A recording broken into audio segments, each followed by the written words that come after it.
நேத்ரா. பாத்தீங்களா மாமா, ஓம கோட்டா மாதிரி இருந்துகிட்டு எப்படி ரியாக்ஷன் கொடுக்கறா பாருங்க.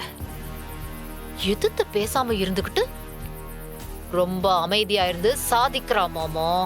Silent killer. எவ்வளவு தெனாவட்டு இருந்தா எனக்கு எதிராவே இழிச்சுக்கிட்டு செல்ஃபிக்கு போஸ் கொடுக்கறா. மனசுக்குள்ள பெரிய இவன்னு நினைப்பு. இந்த சம்பத் என்னடான்னா அந்த நமத்து போன வடகத்துக்கு வீடு கொடுக்கறேன்றான். தான் ஆரம்பிச்ச படத்துக்கு ஷூட்டிங் நடத்துறதுக்கு வக்கல்ல நமக்கு சம்பளம் கொடுக்க மாட்டேங்கிறான். அந்த கோண மூஞ்சிய வச்சு படம் எடுக்க போறானா? என்ன பாடு படுத்துறன்னு மட்டும் பாருங்க. சரி போலாம்.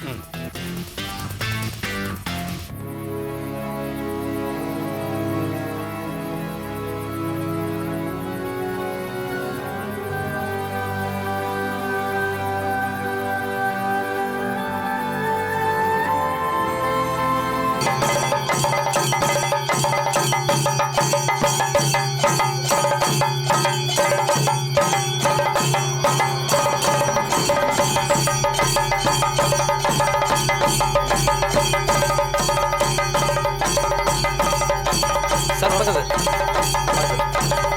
Hello sir.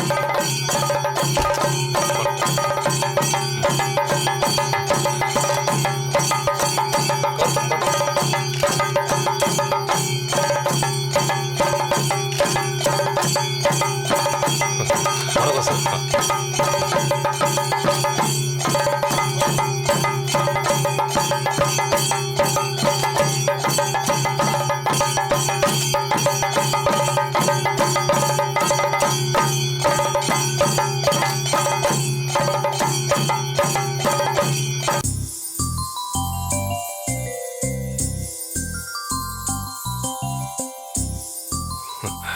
கயல், என்னம்மா?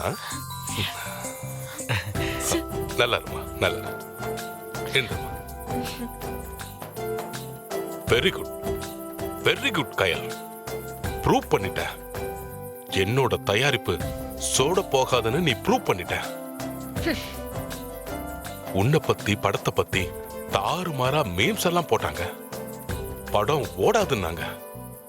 உனக்கு நடிக்கவே தெரியலன்னாங்க.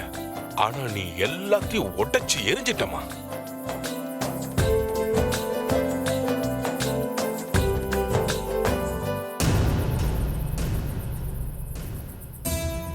இனிமே உன்னை யாராலையும் அசைக்க முடியாது. உன் வெற்றியை பொறுத்துக்க முடியாத நிறைய பேரு உன்னை அசிங்கப்படுத்த பாப்பாங்க. அவங்களெல்லாம் கண்டுக்காத. அந்த மாதிரி ஆளுங்கெல்லாம் சினிமா உலகத்தை விட்டு சீக்கிரமே காணாம போயிடுவாங்க.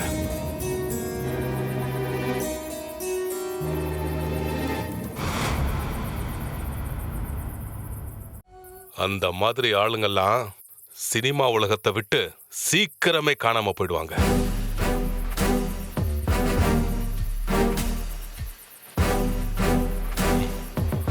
உன்னை என்ன பாடுபடுத்தியிருப்பா. மனிதாபிமானம், நன்றி இதெல்லாம் இல்லாத ஜென்மம். வேண்டாம் சார், விட்டுருங்க.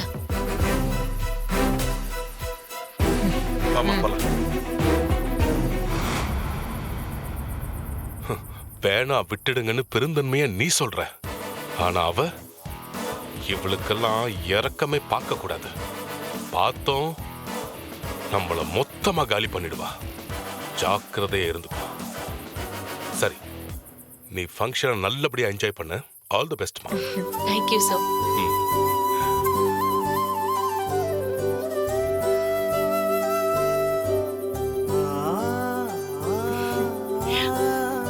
கயல், ரொம்ப சந்தோஷமா இருக்கு. எனக்கு பழசெல்லாம் ஞாபகத்துக்கு வருது. இப்பதான் முதல் நாள் ஷூட்டிங்க்கு ஸ்டுடியோவை ஆன பார்த்துட்டு வந்த மாதிரி இருக்கு. ஒரு டச் அப் கேர்லா ஆரம்பிச்சு கொஞ்சம் கொஞ்சமா வளர்ந்து இன்னைக்கு ஒரு வெற்றி படத்தோட ஹீரோயினா ஆயிட்டேன். இதெல்லாம் மிகப்பெரிய விஷயம் கயல். உன்னை விட பல வருஷம் சீனியர்னா, ஆனா இப்ப நீ தான் எனக்கு பெரிய இன்ஸ்பிரேஷன் கயல். உன்னை பார்க்குறப்போ கொஞ்சம் சின்சியாரிட்டியில் கம்மியாக இருக்கணும்னு சின்னதாக ஃபீல் ஆகுது.